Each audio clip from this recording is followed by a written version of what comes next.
Hello दोस्तों, Aaradhya race academy के YouTube channel में आप सभी का स्वागत है। दोस्तों, राजस्थान अधीनस्थ चयन बोर्ड द्वारा आयोजित रिट मुख्य भर्ती परीक्षा 2023 के नवीनतम पाठ्यक्रम के अनुसार लेवल 2 में एसएसटी यानी कि सामाजिक अध्ययन के मॉडल पेपर की टेस्ट सीरीज शुरू की गई थी, जिसमें अपने दोस्तों 19 मॉडल पेपर है वो कंप्लीट हो चुके हैं। आज अपना इसमें 20वां नंबर का मॉडल पेपर है। कुल 150 प्रश्न इसमें शामिल किए गए हैं और हूबहू आपको एसआई पेपर है वो परीक्षा में देखने को मिलेगा।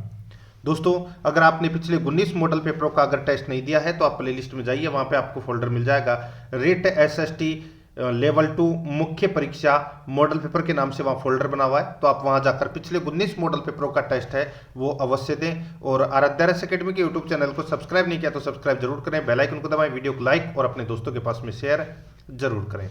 तो चलिए दोस्तों शुरू करते हैं। देखिए, सबसे पहले 65 प्रश्न है वो अपन सामाजिक यानी कि सामान्य अध्ययन से संबंधित प्रश्न पढ़ेंगे 1 से 65, और फिर 65 से लेकर और 125 तक सामाजिक अध्ययन के 60 प्रश्न पढ़ेंगे। उसके बाद में 10 प्रश्न शैक्षणिक रीति विज्ञान से संबंधित, 10 प्रश्न शिक्षा मनोविज्ञान से संबंधित और 5 प्रश्न है वो सूचना प्रौद्योगिकी से संबंधित पढ़ेंगे। यानी कि टोटल 150 प्रश्नों का ये टेस्ट होगा। बहुत शानदार मॉडल पेपर है। पूरा टेस्ट दोगे तो आपको बहुत ज्यादा फायदा होगा इसमें। देखिए, पहला प्रश्न, किस जिले का अक्षांशीय विस्तार 26 डिग्री 4 मिनट से 30 डिग्री 6 मिनट उत्तरी अक्षांश के मध्य स्थित है? बताइए दोस्तों, किस जिले का अक्षांशीय विस्तार 26 डिग्री 4 मिनट से 30 डिग्री 6 मिनट उत्तरी अक्षांश के मध्य स्थित है? तो दोस्तों इसका राइट आंसर आ जाएगा। बताइए, आप सभी को पता होगा राजस्थान के। आप सीधे के सीधे उत्तर में चले जाइए। तो दोस्तों इस प्रश्न का जो राइट आंसर हो जाएगा वो है गंगानगर। राइट आंसर हो जाएगा इसमें बी नंबर का जो ऑप्शन है वो इसका गंगानगर इसका सही उत्तर हो जाएगा। आगे देखिए दोस्तों, यहाँ पे सेकंड नंबर का प्रश्न है। देखिए, मेरू किस भौगोलिक क्षेत्र को कहा गया है? बताइए, मेरू किस भौगोलिक क्षेत्र को कहा गया है? तो दोस्तों इसका राइट आंसर हो जाएगा, ये कहा गया है दोस्तों, देखिए अजय मेरू नाम तो सुना ही होगा आपने, ठीक है। ये अरावलीय पर्वतीय क्षेत्र को कहा गया है दोस्तों मेरू। यहां पर सी नंबर का ऑप्शन बिल्कुल सही उत्तर हो जाएगा। 3 नंबर का प्रश्न है, जलवायु के आधार पर राजस्थान को कितने भागों में बांटा गया है? जलवायु के आधार पर राजस्थान को कितने भागों में बांटा गया है? दोस्तों आप सभी को पता होगा 5 भागों में बांटा गया है राजस्थान की जलवायु को। शुष्क जलवायु प्रदेश, अर्ध शुष्क जलवायु प्रदेश, उपाद्र जलवायु प्रदेश, आर्द्र जलवायु प्रदेश और अति आर्द्र जलवायु प्रदेश, ठीक है। तो ये 5 भागों में बांटा गया है राजस्थान की जलवायु को। डी नंबर का ऑप्शन बिल्कुल सही। 4 नंबर का प्रश्न है, उत्पत्ति की दृष्टि से अरावली किस प्रकार की वर्तमाला है? उत्पत्ति की दृष्टि से अरावली किस प्रकार की वर्तमाला है, पर्वतमाला है? तो दोस्तों अरावली है ये वलित पर्वतमाला है। क्या है? वलित पर्वतमाला। तो यहां पर अपना इसमें डी नंबर का ऑप्शन राइट आंसर वलित पर्वतमाला। 5 नंबर का प्रश्न है, नदियों का त्रिवेणी संगम असंगत है। दोस्तों राजस्थान के अंदर 4 त्रिवेणी संगम होते हैं, ठीक है। अब ऑप्शन के अंदर आप यहाँ पे देख सकते हैं बेणेश्वर धाम जो डूंगरपुर में पड़ता है, यहां पर सोम, माही और जाखम का त्रिवेणी संगम होता है, बिल्कुल सही है। बिंगोद भीलवाड़ा में दोस्तों बनास बेडच और मेनाल, बनास बेडच और मेनाल का त्रिवेणी संगम होता है, बिल्कुल सही है। रामेश्वरम सवाई माधोपुर के अंदर दोस्तों बनास खारी और मोरेल का त्रिवेणी संगम होता है, यह भी बिल्कुल सही है। राजमहल टोंक में बनास खारी और मोरेल, ये गलत हो जाएगा दोस्तों। यहां पे मैं आपको बताऊं, देखिए राजमहल टोंक में बनास, सोहदरा और डील का त्रिवेणी संगम होता है, यहां पर ये गलत दे रखा है। तो यहां पर डी नंबर का जो ऑप्शन है वो इसका बिल्कुल सही उत्तर हो जाएगा। आगे देखिए 6 नंबर का प्रश्न है, केंद्रीय सरकार को नमक बनाने का उपक्रम किस मील पर स्थित है? ये सॉरी कौन सी झील पर स्थित है, ठीक है। ये टाइप सही से नहीं हुआ। केंद्रीय सरकार को नमक बनाने का उपक्रम किस झील पर स्थित है? दोस्तों बताइए कौन सी झील पर स्थित है? आप सभी को पता होगा दोस्तों, ये तो सांबर झील पे है, सांबर झील राइट आंसर हो जाएगा। यहाँ पे सी नंबर का जो ऑप्शन है वो इसका राइट आंसर हो जाएगा। आगे देखिए, कपिल मुनि का आश्रम किस झील के किनारे स्थित है? कपिल मुनि का आश्रम किस झील के किनारे है? ये तो दोस्तों आप सभी को पता होगा, कोलायत बीकानेर में है, ये कोलायत झील के किनारे। सी नंबर का ऑप्शन बिल्कुल सही। 8 नंबर का प्रश्न है, थॉर्नवेट के अनुसार कौन सी उष्णकटिबंधीय मरुस्थलीय जलवायु का प्रतिनिधित्व करता है?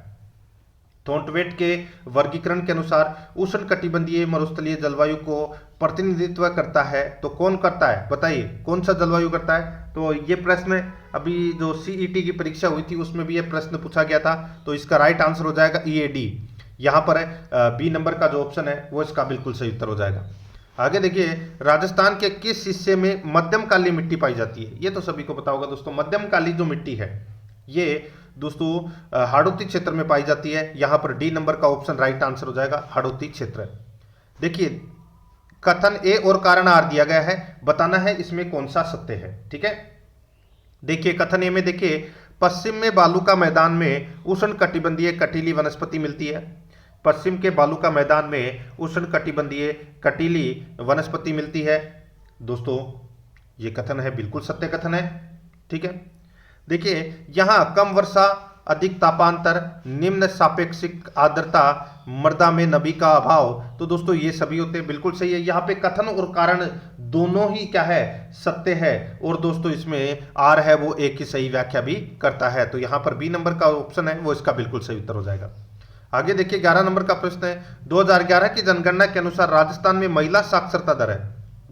महिला साक्षरता दर कितनी है दोस्तों? आप सभी को पता है 52.1% क्या है, महिला साक्षरता दर है। अगर मैं यहाँ पे पुरुष साक्षरता की बात करूं तो दोस्तों 79.2% है, ये पुरुष साक्षरता है। ठीक है, और राजस्थान की जो साक्षरता की बात करूं तो दोस्तों 66.1 है वो साक्षरता दर है राजस्थान की।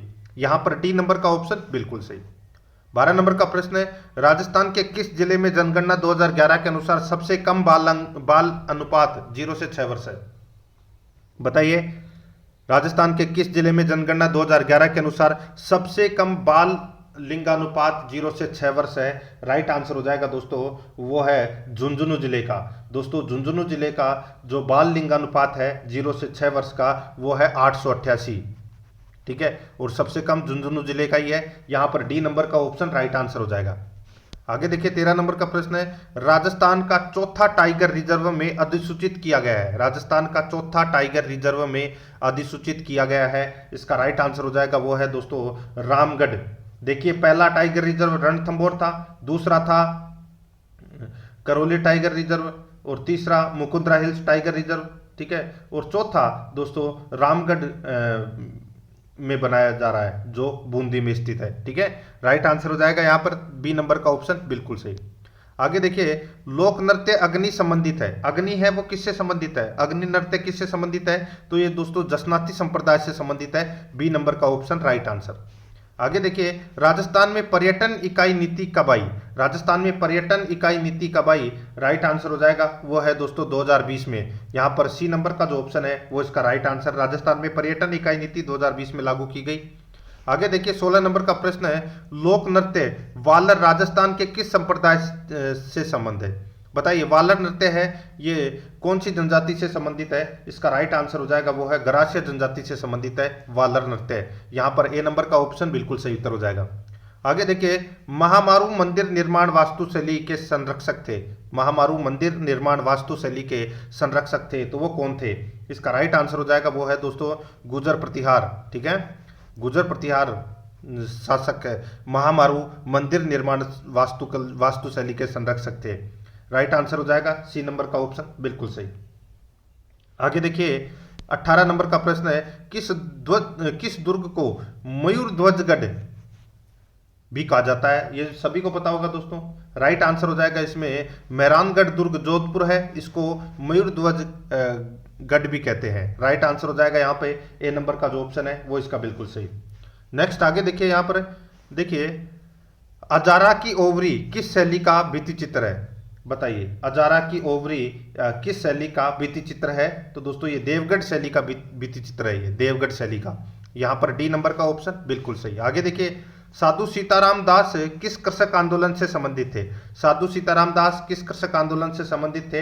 राइट आंसर हो जाएगा वो है बिजोलिया किसान आंदोलन से संबंधित थे। ए नंबर का ऑप्शन राइट आंसर हो जाएगा। आप सभी को पता होगा दोस्तों 1897 में यह प्रारंभ हुआ था और 1941 में यह समाप्त हुआ था। 44 वर्षों तक ये बिजोलिया किसान आंदोलन चला था। ठीक है, 3 भागों में इनका नेतृत्व हुआ था। ठीक है, आप सभी को पता होगा प्रथम चरण के अंदर साधु सीताराम दास ने ही इसका नेतृत्व किया था। दूसरे चरण में दोस्तों विजय सिंह पथिक ने किया था और तीसरे चरण में माणक्य लाल वर्मा और उनके साथियों ने किया था। ए नंबर ऑप्शन बिल्कुल सही।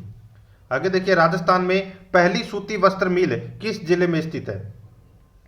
दोस्तों राजस्थान की पहली सूती वस्त्र मिल किस जिले में स्थित है? राइट आंसर हो जाएगा ये है दोस्तों ब्यावर में, अजमेर में। ब्यावर अजमेर में दोस्तों राजस्थान की पहली सूती मिल है वो स्थापित की गई थी ब्यावर अजमेर में, ठीक है। और ये कब की गई थी? तो दोस्तों याद रखना 1889 में की गई थी, ठीक है। और किसके द्वारा की गई थी ये स्थापना?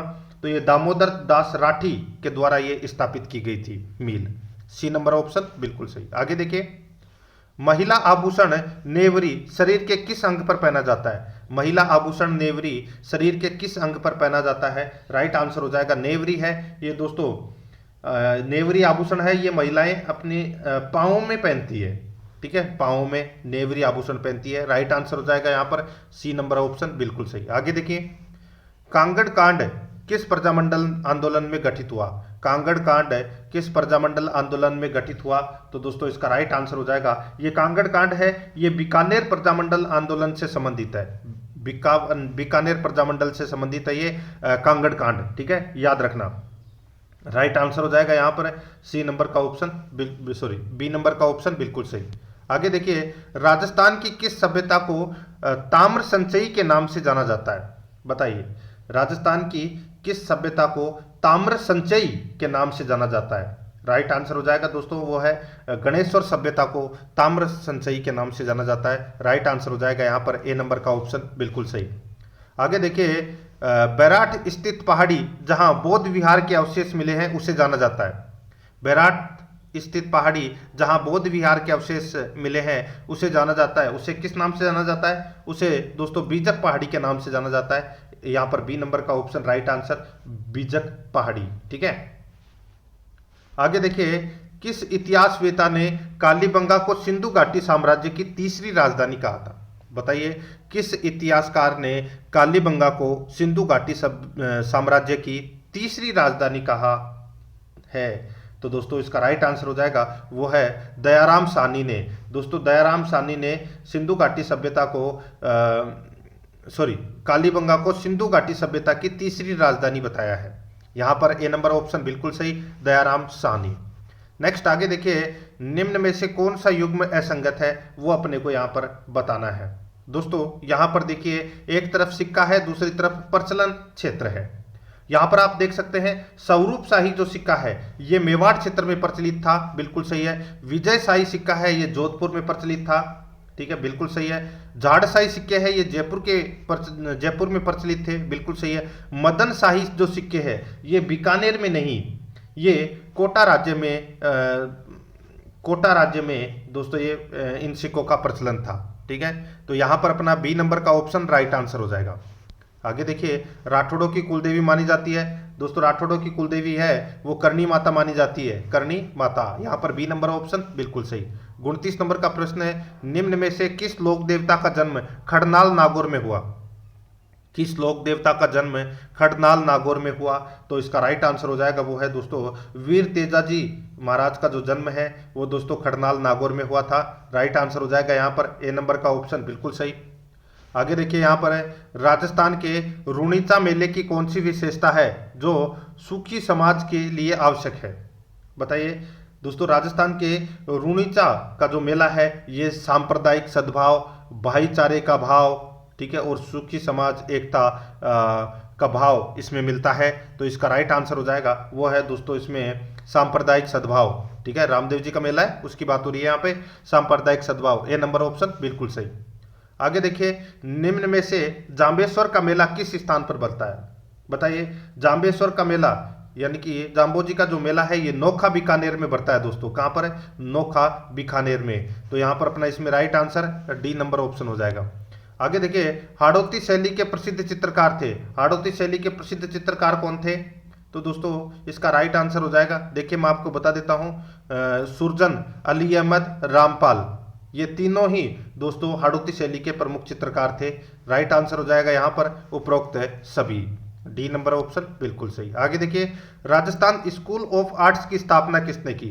राजस्थान स्कूल ऑफ आर्ट्स की जो स्थापना है वो किसने की? तो वो की थी दोस्तों सवाई किसने की थी? तो दोस्तों Sawai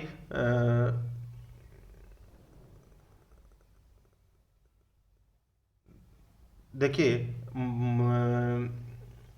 Rajasthan school school of arts की स्थापना, ठीक है, तो दोस्तों ये किसके द्वारा की गई थी? ये स्कूल ऑफ आर्ट्स की जो स्थापना है वो दोस्तों सवाई माधो सिंह ने की थी दोस्तों, स्कूल ऑफ आर्ट्स की स्थापना, ठीक है। और सवाई राम सिंह सेकंड के कार्यकाल में दोस्तों मदरसा ए हुनरी की स्थापना है वो की गई थी, याद रखना। यहां पर सी नंबर ऑप्शन बिल्कुल सही। आगे देखिए, श्री मोतीलाल तेजावत द्वारा एक ही आंदोलन की शुरुआत कहां से की गई? एक ही आंदोलन की जो शुरुआत है ये दोस्तों मातृकुंडिया में की गई थी, मातृकुंडिया चित्तौड़गढ़ में। तो यहां पर अपना इसमें बी नंबर का ऑप्शन राइट आंसर हो जाएगा। 35 नंबर का प्रश्न है, निम्न में से मामादेव कुंड स्थित है? मामादेव कुंड है ये कहां पर स्थित है बताइए दोस्तों? इसका राइट आंसर हो जाएगा ये कुंभलगढ़ में है दोस्तों, ये मामादेव कुंड। यहां पर बी नंबर का जो ऑप्शन है वो इसका बिल्कुल सही उत्तर इसमें हो जाएगा, ठीक है। आगे देखिए दोस्तों, यहां पे 36 नंबर का प्रश्न है, मावट कौन सी फसल के लिए लाभदायक नहीं होती? बताइए, मावट है ये कौन सी फसल के लिए लाभदायक नहीं होती? तो ये मावट किसको बोलते हैं? आप सभी को पता है कि सर्दियों में जो बरसात होती है उसको बोलते हैं मावट, जो पश्चिमी विक्षोभ के कारण होती है, ठीक है। और ये गेहूं के लिए लाभदायक है, ठीक है। गेहूं के साथ साथ दोस्तों ये जौ के लिए भी लाभदायक है और सरसों के लिए भी लाभदायक है, लेकिन मक्का के लिए लाभदायक नहीं है। यहां पर सी नंबर का ऑप्शन राइट आंसर हो जाएगा। आगे देखिए, 1948 ईस्वी में राजस्थान के एकीकरण के समय मेवाड़ का महाराणा कौन था? 1948 ईस्वी के समय राजस्थान के एकीकरण के समय मेवाड़ का महाराणा कौन था? तो दोस्तों आप सभी को पता होगा दोस्तों, इसका राइट आंसर हो जाएगा भूपाल सिंह है। इनको दोस्तों महाराज प्रमुख भी बनाया गया था, ठीक है। तो यहां पर भूपाल सिंह इसका राइट आंसर हो जाएगा, डी नंबर का ऑप्शन बिल्कुल सही उत्तर, ठीक है। आगे देखिए, यहां पर है, राजस्थान पंचायती राज अधिनियम 1994 राज्य में कब अस्तित्व में आया? राजस्थान पंचायती राज अधिनियम 1994 राज्य में कब अस्तित्व में आया? तो ये अस्तित्व में आया दोस्तों बताइए। तो ये आया 23 अप्रैल 1995 को। 23 अप्रैल 1995 को ये अस्तित्व में आया था, राजस्थान पंचायती राज अधिनियम 1994, ठीक है। राइट आंसर हो जाएगा यहाँ पर बी नंबर का जो ऑप्शन है वो इसका बिल्कुल सही। आगे देखिए, शांताबाई शिक्षा कुटीर की नींव किसने डाली? शांताबाई शिक्षा कुटीर की नींव है वो किसने डाली? तो यहां पर इसका राइट आंसर हो जाएगा वो है दोस्तों, किसने डाली? तो ये रतन शास्त्री ने डाली दोस्तों, शांताबाई शिक्षा कुटीर की नींव। तो यहां पर अपना इसमें राइट आंसर ए नंबर का ऑप्शन बिल्कुल सही उत्तर हो जाएगा। आगे देखिए, राजस्थान में चना का सर्वाधिक उत्पादन किस जिले में होता है? राजस्थान में चना का सर्वाधिक उत्पादन किस जिले में होता है? राइट आंसर हो जाएगा दोस्तों, ये होता है बीकानेर में, ठीक है। बीकानेर में सर्वाधिक चने का उत्पादन होता है, राइट आंसर हो जाएगा यहाँ पर डी नंबर का ऑप्शन बिल्कुल सही। और मावट फसल है, सॉरी मावट है, ये चने के लिए भी लाभदायक होती है। आगे देखिए, आरटीई अधिनियम 2009 किस आयु समूह के बालकों के लिए है? आरटीई अधिनियम 2009 किस आयु समूह के बालकों के लिए है? सभी को पता होगा दोस्तों, राइट आंसर हो जाएगा यहाँ पे 6 से 14 वर्ष के लिए। यहाँ पर डी नंबर का जो ऑप्शन है वो इसका बिल्कुल सही, 6 से 14 वर्ष के लिए। आगे देखिए, यहाँ पर 42 नंबर का प्रश्न है, शिक्षण अधिगम का मनोवैज्ञानिक आधार किस पर निर्भर करता है? देखिए, इस मॉडल पेपर के अंदर आपके 150 में से 120 प्लस प्रश्न है वो सही होने ही चाहिए। और वीडियो को लाइक नहीं किया तो एक बार सभी के सभी मित्र हैं वो वीडियो को लाइक कर दीजिए, और आराध्या रेस अकेडमी के यूट्यूब चैनल को सब्सक्राइब नहीं किया तो सब्सक्राइब जरूर करें। और एक चीज़ और मैं आपको बताना चाहूँगा दोस्तों, रिट भर्ती परीक्षा के लेवल 2 के सिलेबस के अनुसार दोस्तों ऑब्जेक्टिव क्लास है वो सब्जेक्ट वाइज प्रारंभ की जा चुकी है। तो आप प्लेलिस्ट में जाओगे तो वहाँ पे आपको अलग अलग फोल्डर मिल जाएंगे, जैसे रिट लेवल 2 एसएसटी राजस्थान कला संस्कृति, रिट लेवल 2 एसएसटी राजस्थान का भूगोल, रिट लेवल 2 एसएसटी विश्व का भूगोल, ठीक है, रिट एसएसटी भारतीय संविधान, ठीक है। इनसे संबंधित क्लासें हैं वो शुरू की गई है, और भी अन्य फोल्डर बने हुए हैं तो आप वहां जाके देखोगे और रोजाना दोस्तों मेरे साथ में चलोगे तो 15 दिन के अंदर है वो मैं आपका कंप्लीट कोर्स है वो करवा दूंगा, रेट भर्ती परीक्षा लेवल 2 का। ठीक है, तो यहां पर देखिए शिक्षण अधिगम का मनोवैज्ञानिक आधार किस पर निर्भर करता है, तो किस पर निर्भर करता है, तो यहां पर अपना इसमें राइट आंसर हो जाएगा दोस्तों, ये निर्भर करता है किस पर, तो ये अध्यापन शैली पर निर्भर करता है, किस पर, अध्यापन शैली पर। यहां पर ए नंबर का ऑप्शन बिल्कुल सही। आगे देखिए आरटीई अधिनियम 2009 के अनुसार प्राथमिक विद्यालयों के लिए विद्यार्थी अध्यापक अनुपात होना चाहिए। आरटीई अधिनियम 2009 के अनुसार प्राथमिक विद्यालयों के लिए विद्यार्थी अध्यापक अनुपात होना चाहिए, कितना होना चाहिए, सही उत्तर हो जाएगा दोस्तों वो है 30:1 होना चाहिए। यहां पर डी नंबर का ऑप्शन बिल्कुल सही। अब देखिए आज ही मैंने आपको राष्ट्रीय शिक्षा नीति 2020 से संबंधित 60 प्रश्न करवाए हैं, अगर आपने वो देखे हैं तो दोस्तों आप इस प्रश्न का उत्तर आसानी से दे सकते हैं। राष्ट्रीय शिक्षा नीति 2020 में पाठ्यक्रम के बोझ को कम करने का अर्थ है। राष्ट्रीय शिक्षा नीति 2020 में पाठ्यक्रम के बोझ को कम करने का अर्थ है, तो दोस्तों इसका राइट आंसर हो जाएगा वो है अपना इसमें, उसका अर्थ है पाठ्यक्रम कम लागत पर मुहैया कराना, बिल्कुल सही है। पाठ्यक्रम के व्यवस्थापक बोझ को कम करना, ये भी बिल्कुल सही है। क्राउड सोर्सिंग द्वारा पाठ्य पुस्तकों को वित्त पोषित करना, ये भी बिल्कुल सही है। राइट आंसर हो जाएगा उपरोक्त सभी, डी नंबर का ऑप्शन बिल्कुल सही। आगे देखिए सीखना विकास की एक प्रक्रिया है का कथन है, सीखना विकास की एक प्रक्रिया है, ये किसका कथन है दोस्तों, ये कथन है वुडवर्थ का कथन है, सी नंबर का ऑप्शन बिल्कुल सही। आगे देखिए शेखावाटी क्षेत्र का प्रसिद्ध नृत्य है, शेखावाटी क्षेत्र का प्रसिद्ध नृत्य है, तो वो प्रसिद्ध नृत्य कौन सा है, इसका सही उत्तर हो जाएगा वो है दोस्तों घूमर। यहाँ पर बी नंबर का जो ऑप्शन है वो इसका बिल्कुल सही उत्तर हो जाएगा घूमर। ठीक है, आगे देखिए यहाँ पर राजस्थान सरकार द्वारा पहली बार सौर ऊर्जा नीति घोषित की गई, राजस्थान सरकार द्वारा पहली बार सौर ऊर्जा नीति घोषित की गई, तो इसका राइट आंसर हो जाएगा वो है वर्ष 2011 में पहली बार सौर ऊर्जा नीति घोषित की गई। यहाँ पर ए नंबर का ऑप्शन बिल्कुल सही। आगे देखिए एवरेस्ट चोटी तक पहुंचने वाली दुनिया की पहली अपंग महिला है, एवरेस्ट चोटी तक पहुंचने वाली दुनिया की पहली महिला अपंग कौन है, यानी कि अपंग महिला कौन है, राइट आंसर हो जाएगा दोस्तों वो है अरुणिमा सिन्हा, अरुणिमा सिन्हा। यहाँ पर सी नंबर ऑप्शन बिल्कुल सही। आगे देखिए बख्तरी वस्त्र क्या है, बख्तरी वस्त्र है वो क्या है, ये तो सभी को पता होगा दोस्तों। बख्तरी वस्त्र है ये ग्रामीण क्षेत्र में पुरुषों के शरीर के ऊपरी भाग में पहने जाने वाला वस्त्र है, ग्रामीण क्षेत्र में पुरुषों के शरीर के ऊपरी भाग में पहने जाने वाला वस्त्र है बुख्तरी, तो यहाँ पर अपना इसमें right answer D number option हो जाएगा।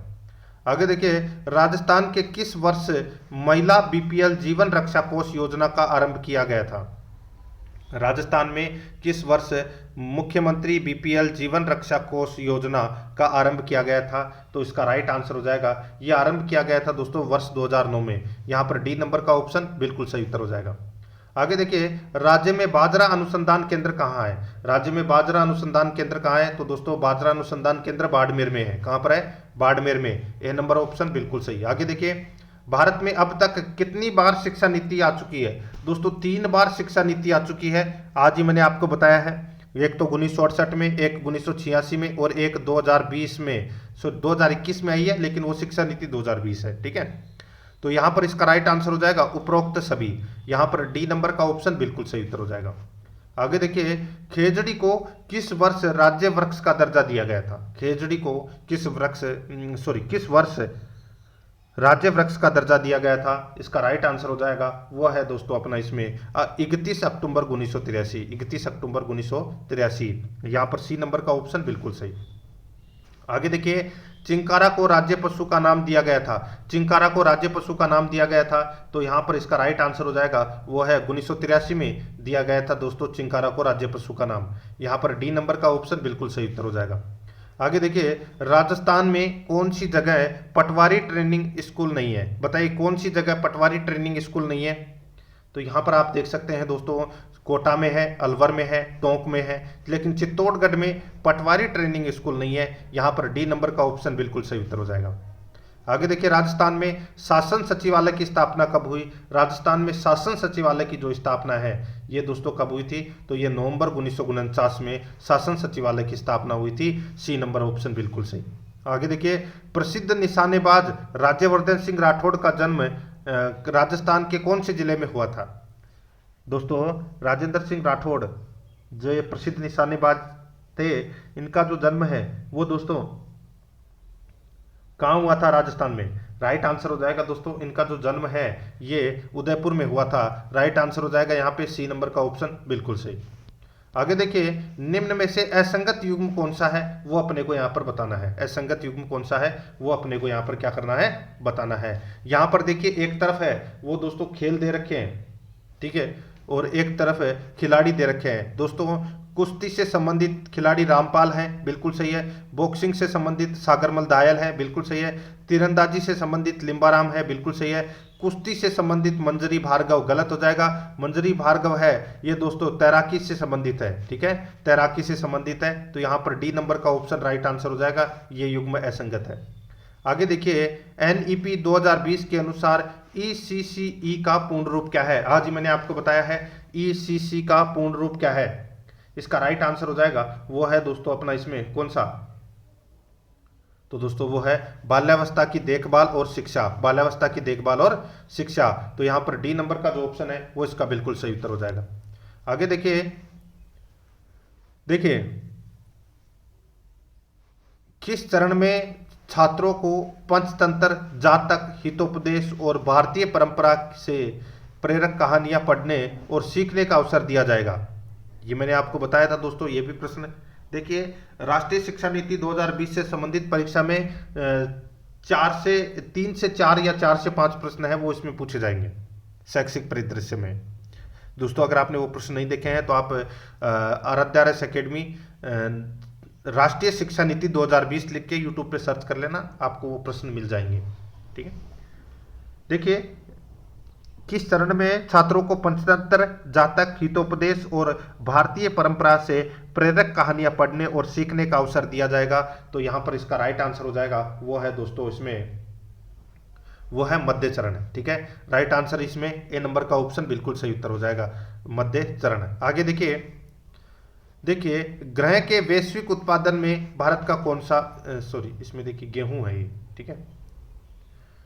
देखिए यहाँ पे गेहूं के वैश्विक उत्पादन में भारत का कौन सा स्थान है, ठीक है। गेहूं के वैश्विक उत्पादन में भारत का कौन सा स्थान है? तो इसका राइट आंसर हो जाएगा दोस्तों भारत का इसमें द्वितीय स्थान है। तो यहाँ पर बी नंबर ऑप्शन बिल्कुल सही। आगे देखिए, राजस्थान का टाटा नगर कहलाता है। राजस्थान का टाटा नगर कौन सा कहलाता है? तो दोस्तों रेड टोंक है ये दोस्तों, राजस्थान का टाटा नगर कहलाता है। ए नंबर ऑप्शन बिल्कुल सही। आगे देखिए, संप्रेक्षण का कार्य है। संप्रेक्षण का कार्य क्या है? संप्रेक्षण का कार्य है सूचना का आदान प्रदान करना, शिक्षा एवं प्रशिक्षण, अभिप्रेरणा, ठीक है। ये सभी क्या है? ये संप्रेक्षण के कार्य हैं। राइट आंसर हो जाएगा उपरोक्त सभी, डी नंबर ऑप्शन बिल्कुल सही। आगे देखिए, निम्नलिखित में से कौन सी छात्र केंद्रित विधि नहीं है? बताइए कौन सी छात्र केंद्रित विधि नहीं है? तो यहाँ पर अपना इसमें राइट आंसर हो जाएगा, देखिए प्रयोजना है, समस्या समाधान है, लेकिन व्याख्यान है, ये छात्र केंद्रित विधि नहीं है। तो यहाँ पर अपना इसमें ए नंबर का ऑप्शन बिल्कुल सही उत्तर हो जाएगा। आगे देखिए, कैलाश मानसरोवर तीर्थ यात्रा योजना के तहत यात्रा के लिए प्रत्येक तीर्थयात्री को कितने रुपए की वित्तीय सहायता दी जाती है? कैलाश मानसरोवर तीर्थ यात्रा योजना के तहत यात्रा के लिए प्रत्येक तीर्थयात्री को कितने रुपए की वित्तीय सहायता दी जाती है?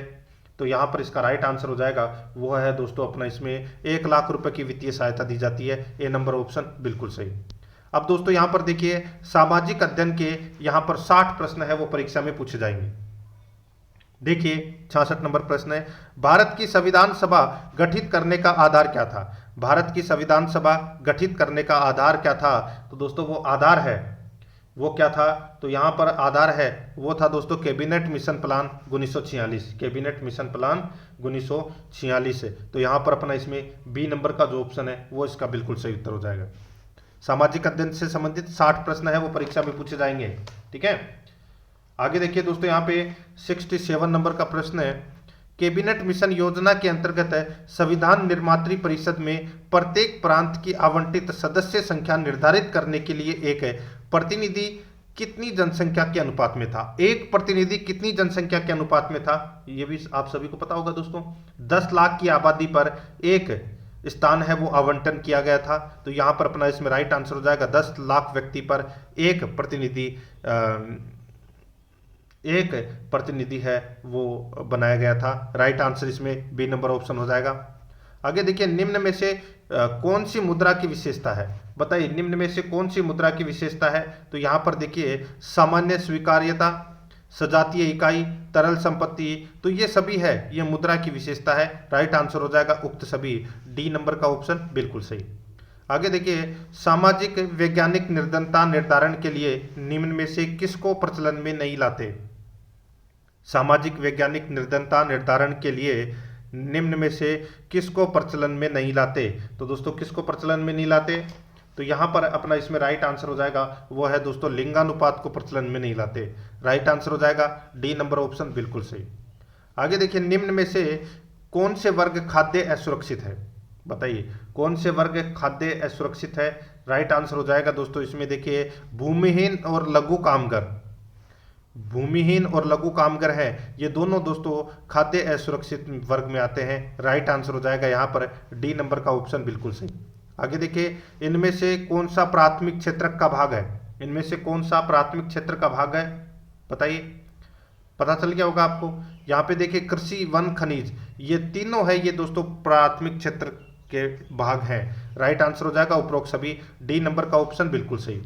आगे देखिए, भारत के केंद्रीय बैंक का नाम है। भारत के केंद्रीय बैंक का नाम क्या है दोस्तों?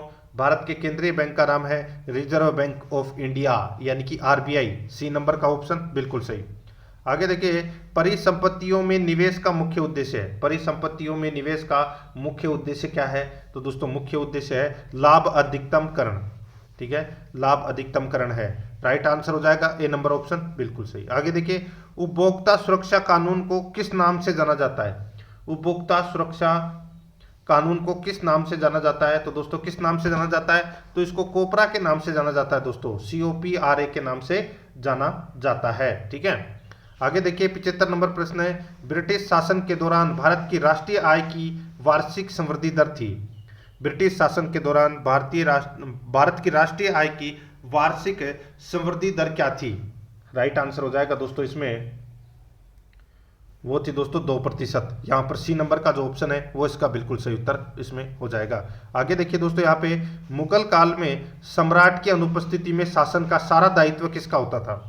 मुगल काल में सम्राट की अनुपस्थिति में शासन का सारा दायित्व किसका होता था? शासन का सारा दायित्व है वो दोस्तों वजीर, वकील ए मुतलक, दीवान, इन तीनों का सारा दायित्व होता था। राइट आंसर हो जाएगा उपरोक्त सभी, यहां पर डी नंबर का ऑप्शन बिल्कुल सही। आगे देखिए, परगने की शासन व्यवस्था निम्न में से कौन चलाते थे? परगने की शासन व्यवस्था निम्न में से कौन चलाते थे? इसका राइट आंसर हो जाएगा, बताइए, परगने की जो शासन व्यवस्था है वो कौन चलाते थे? तो दोस्तों देखिए, सिकदार, आमिल, पोतदार, कानूनगो, कारकुन, ये सभी है, ये दोस्तों परगने की शासन व्यवस्था को चलाते थे। यहां पर अपना इसमें राइट आंसर हो जाएगा डी नंबर का ऑप्शन सही उत्तर। 1 2 3 4 5 पांचों ही इसमें क्या है? सत्य। आगे देखिए, निश्चित रूप से यह अब खोजी गई सर्वथा सर्वाधिक प्राचीन प्रणाली है हड़प्पा सभ्यता की नालियों के विषय में यह किसने कहा है? निश्चित रूप से यह अब तक खोजी गई सर्वथा सर्वाधिक प्राचीन प्रणाली है हड़प्पा सभ्यता की नालियों के विषय में यह किसने कहा है? दोस्तों, किसने कहा है? तो यहाँ पर इसमें राइट आंसर हो जाएगा अर्नेस्ट मेके ने कहा है। यहाँ पर बी नंबर का ऑप्शन बिल्कुल सही, अर्नेस्ट मेके ने कहा है। आगे देखिए, सिंधु सभ्यता में नीले लाजवर्द पत्थर को आयात कहाँ से किया जाता था? सिंधु सभ्यता में नीले लाजवर्द पत्थर को आयात कहाँ से किया जाता था? इसका राइट आंसर हो जाएगा दोस्तों, कहाँ से किया जाता था? तो ये अफगानिस्तान से किया जाता था। सी नंबर का ऑप्शन बिल्कुल सही, अफगानिस्तान से। आगे देखिए, किस ग्रंथ में पुत्री के लिए कर्पण शब्द का उल्लेख मिलता है? किस ग्रंथ में पुत्री के लिए कर्पण शब्द का उल्लेख मिलता है? इसका राइट आंसर हो जाएगा वो है दोस्तों ऐत्रेय ब्राह्मण, ऐत्रेय ब्राह्मण। यहाँ पर ए नंबर का ऑप्शन बिल्कुल सही उत्तर हो जाएगा। आगे देखिए, आयुर्वेद की उत्पत्ति किससे संबंधित है?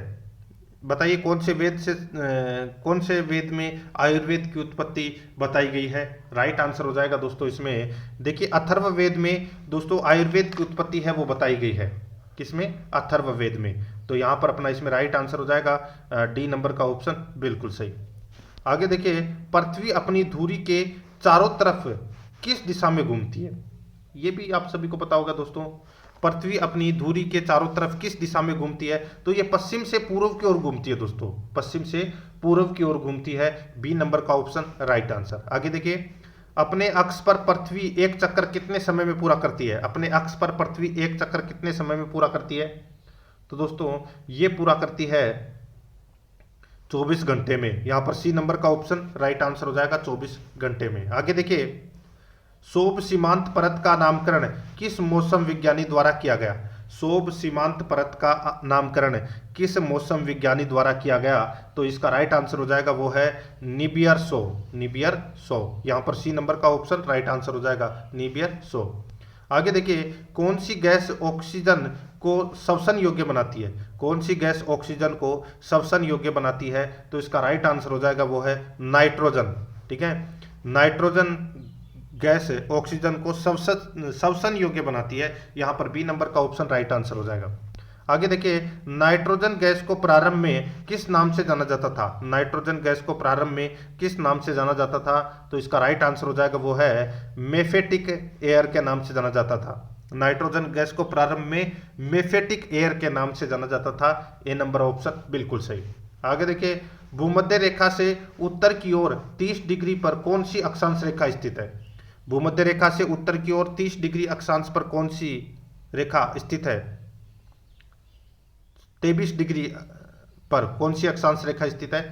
राइट आंसर क्या हो जाएगा दोस्तों इसमें कर्क रेखा स्थित है दोस्तों। यहां पर ए नंबर का ऑप्शन है वो इसका बिल्कुल सही उत्तर इसमें हो जाएगा। आगे देखिए, भूमध्य रेखा के 66 डिग्री उत्तर में कौन सी रेखा स्थित है? बताइए, 66 डिग्री उत्तर में कौन सी रेखा स्थित है? तो दोस्तों यहाँ पे 66.5 डिग्री कर लेना। ठीक है, 66.5 डिग्री उत्तर में कौन सी रेखा स्थित है? तो इसका राइट आंसर हो जाएगा वो है आर्कटिक रेखा। कौन सी रेखा? आर्कटिक रेखा। यहां पर बी नंबर ऑप्शन बिल्कुल सही। आगे देखिए, जैन धर्म के 23वें तीर्थकर पार्श्वनाथ को ज्ञान प्राप्त हुआ था। बताइए, जैन धर्म के 23वें तीर्थकर पार्श्वनाथ को ज्ञान कहाँ प्राप्त हुआ? तो दोस्तों कहाँ पर ज्ञान प्राप्त हुआ? इसका राइट आंसर हो जाएगा वो है दोस्तों ये समेद पर्वत पर ये ज्ञान प्राप्त हुआ था। यहाँ पर ए नंबर का ऑप्शन राइट आंसर हो जाएगा। और ये समेद पर्वत है, ये अभी चर्चा का विषय भी बना हुआ है, क्योंकि इसको दोस्तों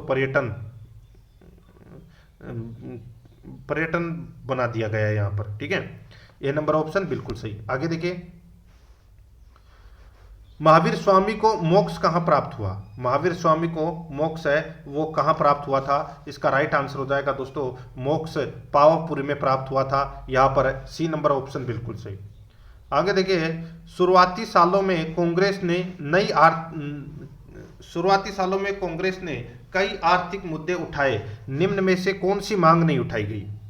शुरुआती सालों में कांग्रेस ने कई आर्थिक मुद्दे उठाए, निम्न में से कौन सी मांग नहीं उठाई गई?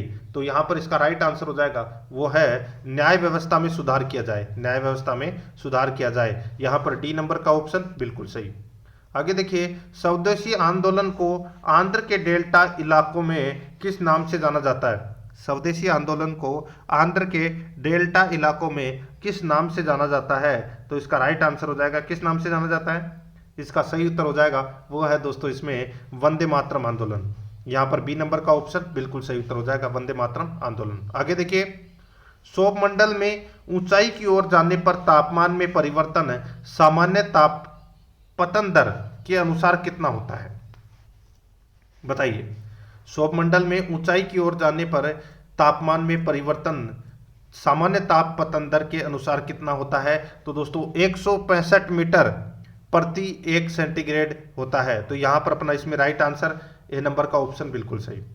आगे देखिए, ऊंचाई की ओर जाने पर तापमान में परिवर्तन किस कारण होता है? तो किस कारण होता है? राइट आंसर हो जाएगा दोस्तों ये देखिए रुदोष्म प्रक्रम के द्वारा होता है दोस्तों ये। ठीक है, रुदोष्म प्रक्रम के द्वारा होता है। ठीक है, और इस रुदोष्म प्रक्रम को एडियाबेटिक प्रक्रम भी कहते हैं, ये भी याद रखना है। राइट आंसर इसमें ए नंबर ऑप्शन हो जाएगा।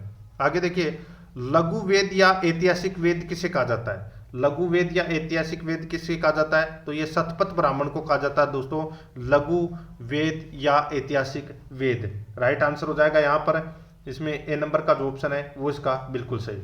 आगे देखिए 96 का नंबर का प्रश्न है, मिलान करना है। ठीक है, बहुत ही अच्छा प्रश्न है, मिलान यहाँ पर अपने को करना है।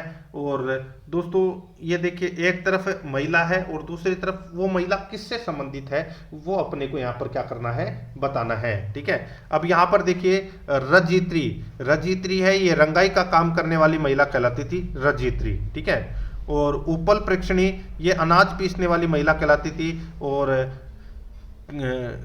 देखिए कंटिंकीकारी ये बांस का काम करने वाली महिला कहलाती थी। और पेशेसकारी है ये कपड़े पर कढ़ाई का काम करने वाली महिला कहलाती थी। तो यहाँ पर चारों सत्य हैं, 1 2 3 4 अपना इसमें सही उत्तर हो जाएगा, ए नंबर का ऑप्शन बिल्कुल सही। आगे देखिए, पवनों की दिशा को विक्षेपित करने में उत्तरदायी बल कौन सा है? पवनों की दिशा को विक्षेपित करने में उत्तरदायी बल कौन सा है? तो यहाँ पर अपना इसमें राइट आंसर हो जाएगा वो जो उत्तरदायी बल है, ठीक है, वो कौन सा है? तो वो कोरियालियस बल है। ये कौन सा? कोरियालियस बल। तो यहाँ पर बी नंबर ऑप्शन बिल्कुल सही। आगे देखिए, निम्न अक्षांशों से उच्च अक्षांशों की ओर जाने पर कोरियालियस प्रभाव होता है। निम्न अक्षांशों से उच्च अक्षांशों की ओर जाने पर कोरियालियस प्रभाव होता है। तो इसमें राइट आंसर हो जाएगा वो है दोस्तों इसमें अधिक होता है। ठीक है, ए नंबर ऑप्शन बिल्कुल सही, अधिक होता है। आगे देखिए 99 नंबर का प्रश्न है, इसमें देखिए यहाँ पे सर्वाधिक चौड़ाई की जलधारा जिसकी गति सबसे कम 2 से 3 किलोमीटर प्रति घंटा मानी जाती है। दोस्तों सर्वाधिक चौड़ाई की जलधारा जिसकी गति सबसे कम 2 से 3 किलोमीटर प्रति घंटा मानी जाती है उसे क्या कहते हैं? दोस्तों उसे कहते हैं करंट। ठीक है, क्या बोलते हैं? करंट कहते हैं। ठीक है दोस्तों, गति के आधार पर सबसे कम गति करंट की और सबसे तेज गति है वो स्ट्रीम की होती है। ठीक है, तो यहां पर सी नंबर ऑप्शन बिल्कुल सही। आगे देखिए, तापमान के आधार पर महासागरीय धाराएं कितने प्रकार की होती है? महासागरीय धाराएं कितने प्रकार की होती है? आप सभी को पता होगा दोस्तों, 2 प्रकार की होती है, एक ठंडी महासागरीय धारा और एक गर्म महासागरीय धारा। राइट आंसर हो जाएगा इसमें बी नंबर ऑप्शन बिल्कुल सही। आगे देखिए, चांदखेड़ी मंदिर किस धर्म से संबंधित है? चांदखेड़ी मंदिर है ये किस धर्म से संबंधित है? ये संबंधित है दोस्तों, ये जैन धर्म से संबंधित है। ये ए नंबर का ऑप्शन बिल्कुल सही। आगे देखिए, भारत में ज्वारीय तरंगों द्वारा ऊर्जा उत्पन्न करने की अनुकूल दशा है। भारत में ज्वारीय तरंगों द्वारा ऊर्जा उत्पन्न करने की अनुकूल दशा है। तो अनुकूल दशा कौन सी है? तो वो दशा है दोस्तों इसमें कच्छ की खाड़ी में। यहाँ पर अपना इसमें सी नंबर का ऑप्शन राइट आंसर हो जाएगा, कच्छ की खाड़ी में। ठीक है, आगे देखिए 103 नंबर का प्रश्न है, कुरुजन हस्तिनापुर छोड़कर कहाँ आकर बस गए थे? बताइए दोस्तों, कुरुजन हस्तिनापुर छोड़कर कहाँ आकर बस गए थे? तो यहाँ पर अपना इसमें राइट आंसर हो जाएगा वो है कौशाम्बी में बस गए थे। ए नंबर का जो ऑप्शन है वो इसका बिल्कुल सही उत्तर हो जाएगा, कौशाम्बी में बस गए थे। ठीक है, याद रखना। आगे देखिए, यहाँ पे मिलान करना है, एक तरफ महाजनपद है दूसरी तरफ है राजधानी है। ठीक है, अपने को बताना है कि कौन से महाजनपद की राजधानी है वो कौन सी थी। ठीक है, अब दोस्तों यहां पर आप देख सकते हैं, इसमें देखिए अंग महाजनपद, दोस्तों अंग महाजनपद की राजधानी थी वो थी चंपा। ठीक है, कौशल महाजनपद की राजधानी श्रावस्ती थी और काशी महाजनपद की राजधानी वाराणसी और वज्जी महाजनपद की राजधानी वैशाली थी। तो यहाँ पर इसमें चारों के चारों है वो क्या है, सत्य है। यहाँ पर 1 2 3 4 इसमें राइट आंसर हो जाएगा, यानी कि ए नंबर का ऑप्शन बिल्कुल सही। आगे देखिए, पूर्व सोवियत संघ का अग्रणी औद्योगिक प्रदेश है। पूर्व सोवियत संघ का अग्रणी औद्योगिक प्रदेश है तो वो कौन सा है? तो यहाँ पर इसका राइट आंसर हो जाएगा वो है दोस्तों इसमें मास्को-तुला। मास्को-तुला, ए नंबर का ऑप्शन बिल्कुल सही, मास्को-तुला। आगे देखिए, ब्रिटेन के सभी औद्योगिक प्रदेश कोयला क्षेत्रों के निकट स्थित है, इसका अपवाद है। ब्रिटेन के सभी औद्योगिक प्रदेश कोयला क्षेत्रों के निकट स्थित है, इसका अपवाद है। इसका अपवाद है दोस्तों लंदन। यहाँ पर बी नंबर का ऑप्शन बिल्कुल सही, लंदन इसका अपवाद है। आगे देखिए, राज्य की सार्वजनिक क्षेत्र में स्थापित चीनी मिल है। राज्य की सार्वजनिक क्षेत्र में स्थापित चीनी मिल है तो वो कौन सी है? तो वो है दोस्तों Rajasthan state Ganganagar sugar mills. यहाँ पर बी नंबर का ऑप्शन बिल्कुल सही उत्तर हो जाएगा। आगे देखिए, राज्य में कृषिगत औजारों को बनाने का लघु कारखाना कहाँ स्थित है? बताइए, कृषिगत औजारों को बनाने का लघु कारखाना है वो कहाँ पर स्थित है? तो ये गजसिंहपुर श्री गंगानगर में दोस्तों ये स्थित है। यहाँ पर बी नंबर का ऑप्शन बिल्कुल सही उत्तर हो जाएगा। आगे देखिए, राजस्थान में सर्वाधिक औद्योगिक इकाइयां किस जिले में है? सर्वाधिक औद्योगिक इकाइयां दोस्तों जयपुर जिले में है। यहाँ पर ए नंबर का ऑप्शन बिल्कुल सही, ठीक है, जयपुर जिले में है सर्वाधिक औद्योगिक इकाइयां।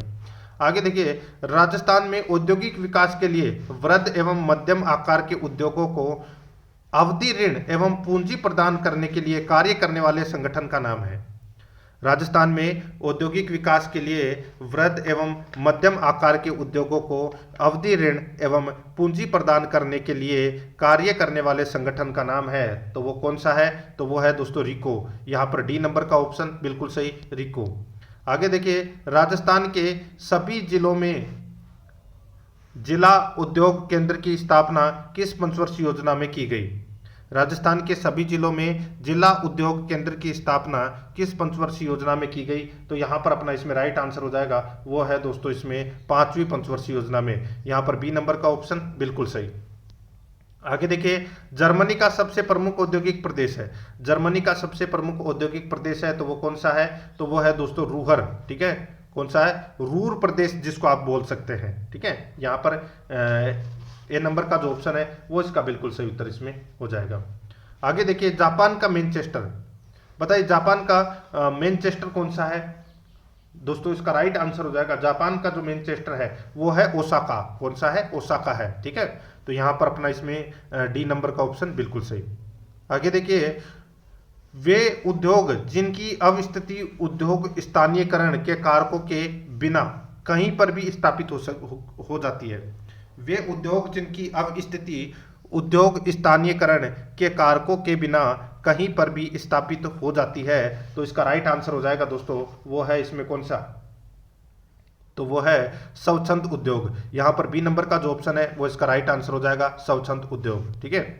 आगे देखिए, शिशुनाग वंश के शासनकाल में मगध की राजधानी कुछ समय के लिए कहां स्थापित की गई? शिशुनाग वंश के शासनकाल में मगध की राजधानी कुछ समय के लिए कहां स्थापित की गई? तो दोस्तों ये स्थापित की गई थी वैशाली में।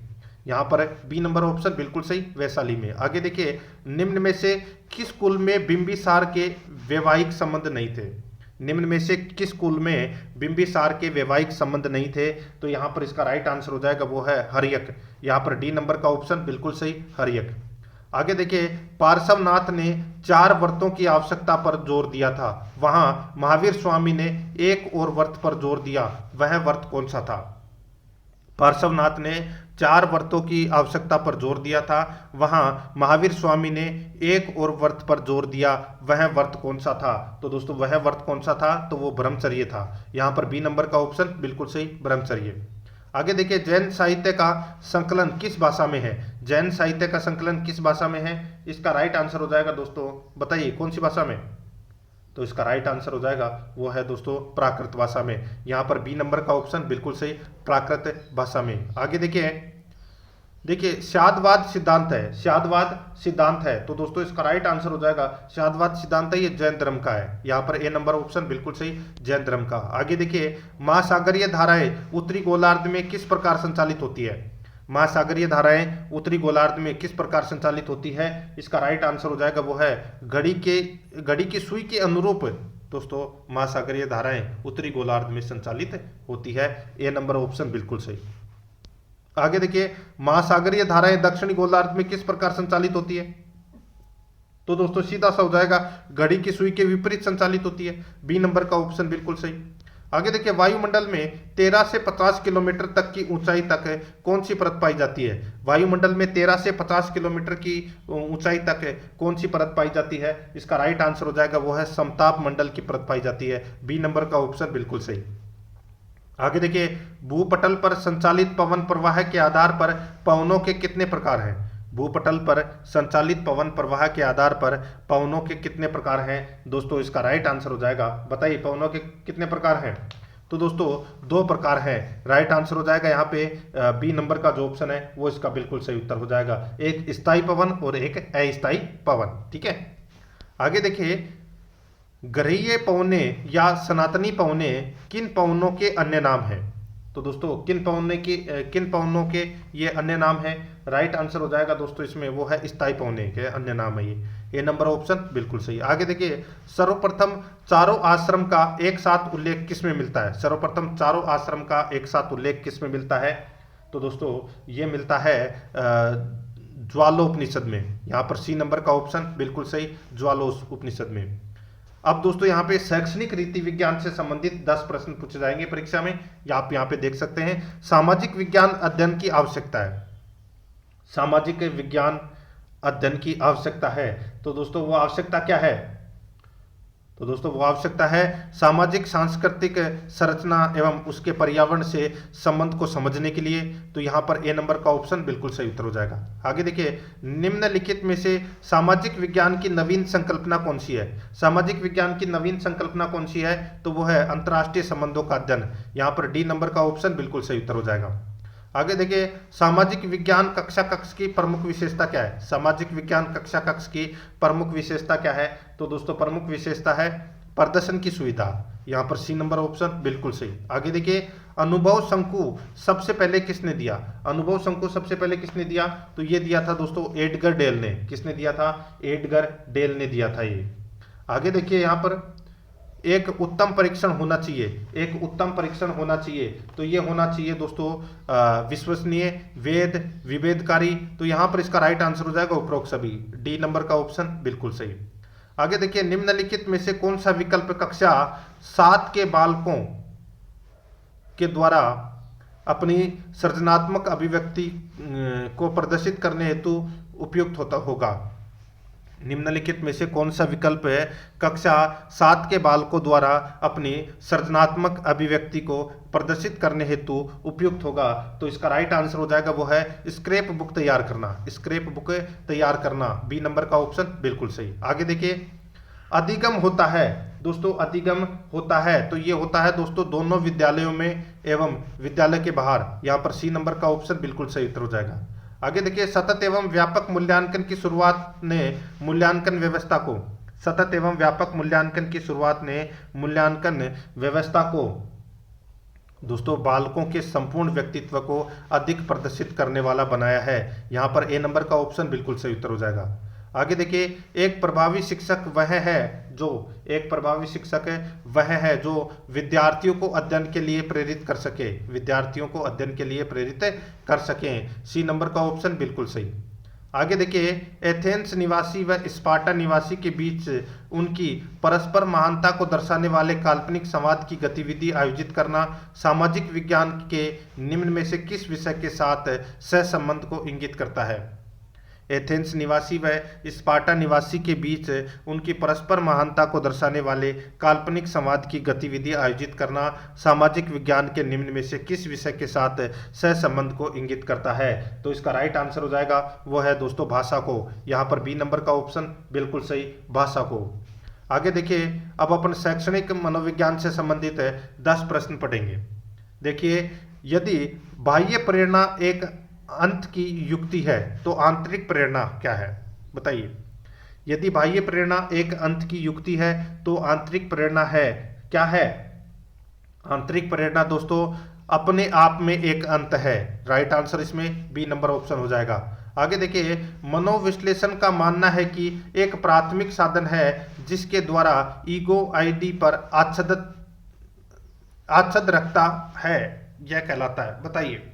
मनोविश्लेषण का मानना है कि एक प्राथमिक साधन है जिसके द्वारा ईगो आईडी पर आच्छद रखता है, क्या कहलाता है दोस्तों? यह कहलाता है दोस्तों दबाव। यहां पर डी नंबर का ऑप्शन बिल्कुल सही, दबाव कहलाता है। आगे देखिए, स्कूल की संगठनात्मक स्थापना छात्रों के अधिगम को प्रभावित करती है, यह पहलू उस श्रेणी से संबंधित है। यह पहलू कौन सी श्रेणी से संबंधित है? यह पहलू दोस्तों सामाजिक कारक से संबंधित है, सी नंबर का ऑप्शन बिल्कुल सही।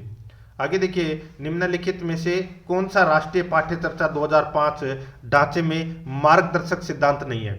निम्नलिखित में से कौन सा राष्ट्रीय पाठ्य चर्चा 2005 ढांचे में मार्गदर्शक सिद्धांत नहीं है? तो इसका राइट आंसर हो जाएगा तो वो है दोस्तों, अधिगम को रटना विधि को सुविधाजनक बनाना चाहिए। अधिगम को रटना विधि को सुविधाजनक बनाना चाहिए। यहाँ पर सी नंबर का ऑप्शन राइट आंसर हो जाएगा। ये 2005 ढांचे में मार्गदर्शक सिद्धांत नहीं आता है, तो यहाँ पर सी नंबर ऑप्शन बिल्कुल सही। आगे देखिए, एक शिक्षक के रूप में आपने अपने छात्र से यानी अपने छात्रों से हमारे जीवन पर प्रदूषण के प्रभाव को समझाते हुए एक निबंध लिखने के लिए कहा। इस कार्यभार से ब्लूम के वर्गीकरण के कौन से संज्ञानात्मक स्तर की व्याख्या की गई? तो यहाँ पर अपना इसमें राइट आंसर हो जाएगा वो है संप्रयोग। यहाँ पर बी नंबर का ऑप्शन बिल्कुल सही, संप्रयोग। आगे देखिए, एक बच्चा जो एक विशेषता जैसे मौखिक क्षमता में उच्च या निम्न है, बाद की उम्र में भी रहेगी, यह बयान में महत्व पर जोर देता है। एक बच्चा जो कि एक विशेषता जैसे मौखिक क्षमता में उच्च या निम्न है, बाद की उम्र में भी रहेगी, यह बयान के महत्व पर जोर देता है। बताइए कौन से बयान के महत्व पर जोर देता है ये? तो ये देता है दोस्तों इसमें आनुवांशिकता पर जोर देता है। सी नंबर ऑप्शन बिल्कुल सही। आगे देखिए, अधिगम में उपयोग और अनुप्रयोग के नियम को भी कहा जाता है, क्या कहा जाता है? तो दोस्तों इसको श्रम का नियम भी कहा जाता है। बी नंबर ऑप्शन सही, श्रम का नियम भी। आगे देखिए, निम्न में से कौन सा कथन आदर्श संदर्भित परीक्षण के लिए सत्य नहीं है? आदर्श संदर्भित परीक्षण के लिए सत्य नहीं है, तो इसका राइट आंसर हो जाएगा वो है, कौन सा सत्य नहीं है? देखिए, पहला, दूसरा और तीसरा इसमें सत्य है। चौथा, इसमें छात्र के प्रदर्शन की स्थापित मानदंडों से तुलना की जाती है, ये गलत हो जाएगा। डी नंबर का ऑप्शन बिल्कुल सही। आगे देखिए, निम्न में से कौन सी बुद्धि परीक्षण के लिए उपयोग करने की सावधानी नहीं है? निम्न में से कौन सी बुद्धि परीक्षण के लिए उपयोग करने की सावधानी नहीं है? तो यहाँ पर इसका राइट आंसर हो जाएगा वो है बुद्धि का व्यक्तिगत आकलन परीक्षक और छात्रों के बीच एक संरचित बातचीत है, तो यहाँ पर बी नंबर का ऑप्शन बिल्कुल सही। आगे देखिए, एक भाषा शिक्षक कक्षा में कविता का विवरण समझाकर कक्षा में कविता पढ़ा रहा है और छात्रों को स्पष्टीकरण से निष्कर्ष निकालने या व्यापक विचार करने के लिए कह रहा है, यह किसका एक उदाहरण है? तो दोस्तों ये आगमनात्मक तर्क का ये उदाहरण है। ए नंबर ऑप्शन बिल्कुल सही। आगे देखिए, अब अपन सूचना एवं प्रौद्योगिकी से संबंधित 5 प्रश्न पढ़ने वाले हैं। देखिए यहाँ पे, निम्नलिखित में से कौन सा सबसे सामान्य इंटरनेट प्रोटोकॉल है? कौन सा सबसे सामान्य इंटरनेट प्रोटोकॉल है? तो वो है दोस्तों इसमें देखिए TCP/IP, ठीक है, IP इंटरनेट प्रोटोकॉल है, तो यहाँ पर अपना इसमें right answer B number option हो जाएगा। आगे देखिए, निम्नलिखित में से कौन सा एक नेटवर्क टोपोलॉजी नहीं है? तो कौन सा एक नेटवर्क टोपोलॉजी नहीं है? तो वो है दोस्तों पीर टू पीर। यहाँ पर डी नंबर का ऑप्शन बिल्कुल सही, पीर टू पीर। आगे देखिए, IANA शब्द का अर्थ क्या है? IANA शब्द का अर्थ क्या है? तो दोस्तों ये तो सभी को पता होगा दोस्तों, इसका मतलब होता है, देखिए, इंटरनेट असाइंड नंबर्स अथॉरिटी, ठीक है। तो यहाँ पर दोस्तों अपना इसमें राइट आंसर हो जाएगा इंटरनेट असाइंड नंबर अथॉरिटी। यहाँ पर बी नंबर का जो ऑप्शन है वो इसका बिल्कुल सही उत्तर हो जाएगा। 149 नंबर प्रश्न इसमें देखिए, MS वर्ड दोहराए गए शब्दों पर कैसे प्रतिक्रिया करता है? तो कैसे प्रतिक्रिया करता है दोस्तों? एक दोहराए जाने वाले शब्द के साथ एक लाल लहरदार रेखा, ठीक है, यहाँ पर बी नंबर का ऑप्शन बिल्कुल सही उत्तर हो जाएगा। आगे देखिए, LAN शब्द का अर्थ है दोस्तों लोकल एरिया नेटवर्क है, तो यहाँ पर इसमें बी नंबर का ऑप्शन बिल्कुल सही उत्तर हो जाएगा, लोकल एरिया नेटवर्क है, ठीक है। तो यहाँ पर अपना इसमें सही उत्तर क्या हो जाएगा? बी नंबर का जो ऑप्शन है वो इसका बिल्कुल सही उत्तर हो जाएगा, ठीक है। इसी के साथ मैंने आपको ये 20 नंबर का जो मॉडल पेपर है वो कंप्लीट करवा दिया है रिट भर्ती परीक्षा लेवल 2 SST में। दोस्तों अगर आपने पिछले 19 मॉडल पेपर अगर नहीं देखे हैं तो आप प्ले लिस्ट में जाइए, वहाँ पे आपको फोल्डर मिल जाएगा रिट लेवल 2 SST मुख्य परीक्षा मॉडल पेपर के नाम से वहाँ फोल्डर बना हुआ है, तो आप वहाँ जाकर पिछले 19 मॉडल पेपरों का टेस्ट है वो अवश्य दें। और आराध्या रेस एकेडमी के यूट्यूब चैनल को सब्सक्राइब जरूर करें, बेल आइकन को दबाएं, वीडियो को लाइक और अपने दोस्तों के पास में शेयर जरूर करें। मिलते हैं दोस्तों नेक्स्ट वीडियो में। जय हिंद, जय भारत।